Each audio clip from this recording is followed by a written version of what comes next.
청년들의 목소리를 모아 더불어민주당에 전합니다. 현재 누적 창원 당원이 2,300명이고 제안이 5,600개입니다. 오늘 17명이 참여를 했네요. 그러면 목소리 내기, 우리 요구 보기 보면 첫 번째 뭐가 있습니까? 청년 여성 정치의 복원 써져 있고 정말 청년 시대에 필요한 게 무엇인지 들여다보고 더 이상 기득권에게만 혜택이 돌아가지 않게 하는 것이 헬조선을 벗어나는 길이라고 생각합니다. 막막한 내 집 마련, 자산 형성, 미래 이런 것들을 보지 않고 대기업에 들어가는 건 하늘의 별 따기고 중소기업과의 임금 격차, 노동 조건, 노동자의 분리, 보장, 환경 모든 게 너무 격차가 커져버렸고 해마다 물가는 계속 오르는데 내 월급은 제자리인 것만큼 너무 힘듭니다. 뭐 이런 식의 청년들의 의견을 뭐 듣는다. 그래서 아마 이거 내용들을 뽑아가지고 질문을 할 것 같아요. 그러면 이 면접은 우선 이렇게는 써져 있긴 합니다. 뭐 지원 동기, 공통 면접, 심층 면접, 약속 면접, 최종 발언인데 아마 내용은 여기서 가지고 올 것 같다라는 생각이 듭니다. 좋거든요, 저는. 그러니까 개인적으로는 좋아요. 민주당이 청년의 목소리를 듣는다. 사실 저기 높이 있는 의원분들은 청년이 어떤 삶을 사는지 잘 모르잖아요. 그리고 저와 같이 정치 평론을 하는 2030들은 진짜로 2030들의 고민 잘 모릅니다. 잘 모르죠. 어떻게 알아요? 어떻게 같은 고민을 하겠습니까? 제가 깜짝 놀란 게 뭐였냐면 정치인을 하고 싶은 청년들이 내일 배움 카드도 모른다라는 거예요. 내일 배움 카드 이거 기본적으로 다 알고 있거든요, 청년들이. 근데 그런 것들도 몰라.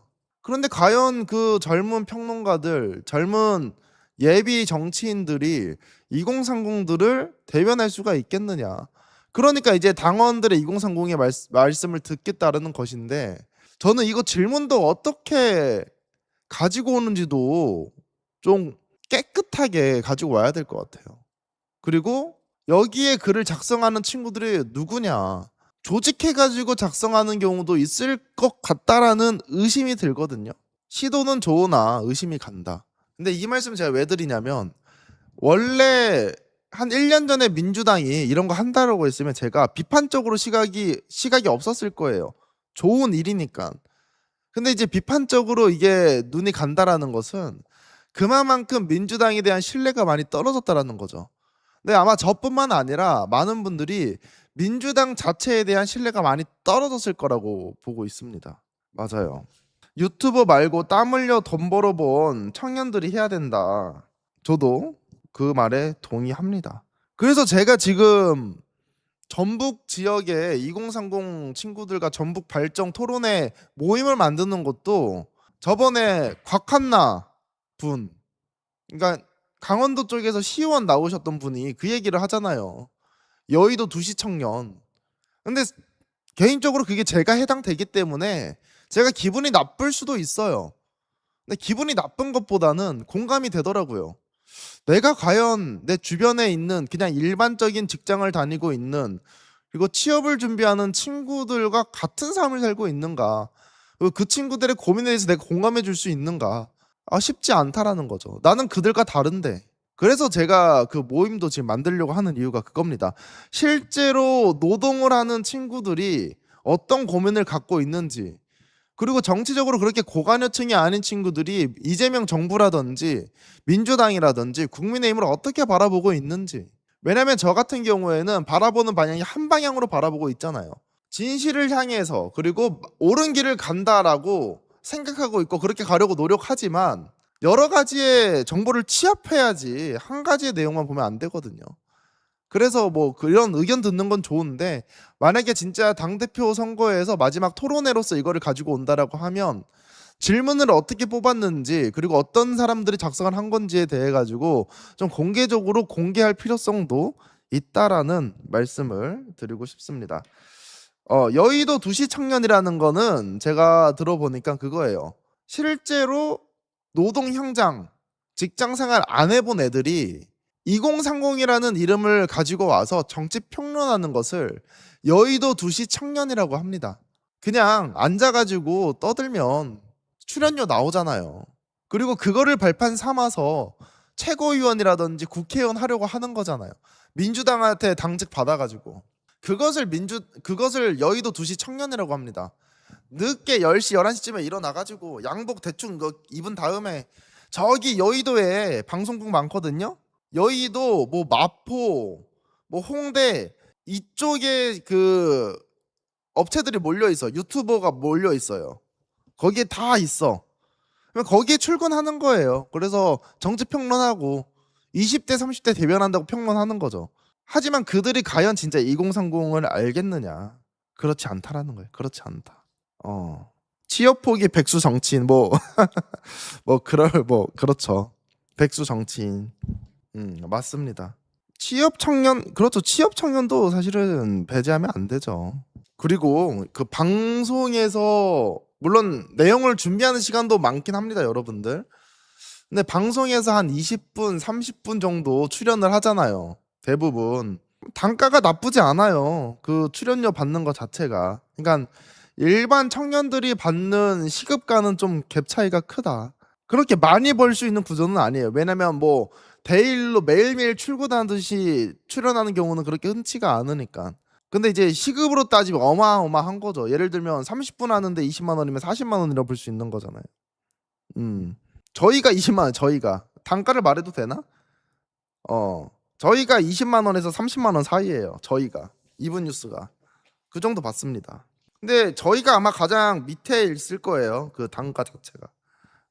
그렇습니다. 이렇게 해서 좀 내용을 보여드렸는데 보시면 그렇습니다. 그리고 보니까 전라북도가 나왔더라고요. 보시면 온라인 투표가 37.6%, 전북이 35.2%입니다. 그런데 저번에 비하면 꽤 높은 약 한 10%에서 15% 올랐다라는 겁니다. 그러면 작년에 경기 인천이 36% 그리고 서울 강원 제주가 36%입니다. 이 호남에 비해서 약 10% 15%가 높아요.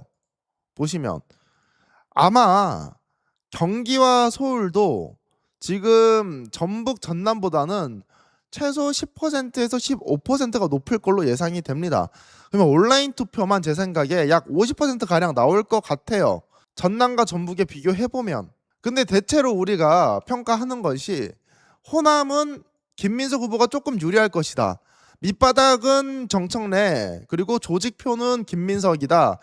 그럼에도 불구하고 호남은 김민석이 약간 유리할 거로 우리가 생각하고 있고 서울과 경기는 정청래 후보가 유리할 것이라고 대부분 생각하고 있습니다. 그런데 서울과 경기의 온라인 투표가 약 50% 가량 나온다라고 하면 정청래 후보가 스무스하게 전 이길 수 있을 거라고 생각을 해요. 그러니까 우리가 너무 그렇게 크게 불안한 마음을 가질 필요는 없다라는 겁니다. 약 71%가 남았고 그리고 서울 경기가 이 호남보다 권리당원 숫자가 더 많습니다.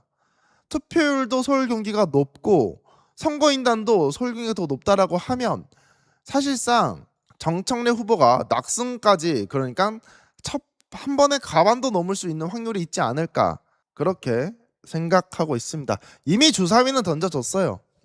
오늘 호남 마지막이죠. 온라인 투표. 그렇죠. 마지막이니까 결과가 나왔죠. 이미 주사위는 던져졌고 우리 시청자분들 그리고 이분 뉴스 노력할 만큼 저는 다 노력했다라고 보고 있습니다. 그렇기 때문에 저희가 이제 할 수 있는 것은 기도밖에 없다라는 거죠. 설령 진다고 하더라도 너무 실망하지 마세요. 결국에 이 역사적 흐름이라는 게 옳게 가게 되어 있습니다. 누가 조금 빨리 된다고 해서 내가 뒤처지는 것도 아니고 내가 빨리 된다고 해서 쭉 성공한다는 보장이 없어요. 하지만 이런 생각을 뭐 젖혀두고 저는 결론적으로 정청래 대표가 이길 거라고 아직도 생각하고 있습니다. 이거는 조직과 민초의 싸움이다. 저희는 물러서지 않습니다. 물론 끝나지 않았죠. 맞아요. 꽃님 말씀처럼 아직 호남 ARS가 남았습니다. 전화가 남았어요. 그리고 이제 서울 경기는 내일까지 온라인 투표를 하죠.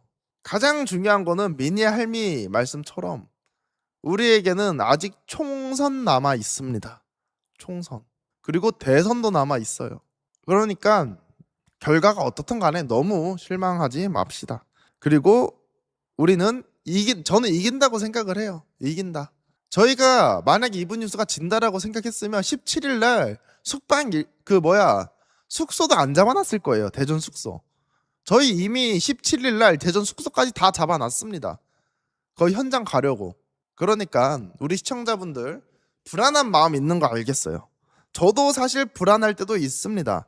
하지만 저는 정청래 대표가 꼭 이길 거라고 생각을 해요. 결과가 나온 게 아닙니다. 온라인 투표가 얼마나 되는지 정도만 나왔어요.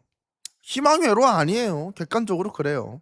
실제로 우리 지지자 선생님들과 이야기 나눠보면 명확합니다. 맞아요. 끝까지 겸손하게 노력을 해야 된다. 그리고 여러분 탈당하지 마세요.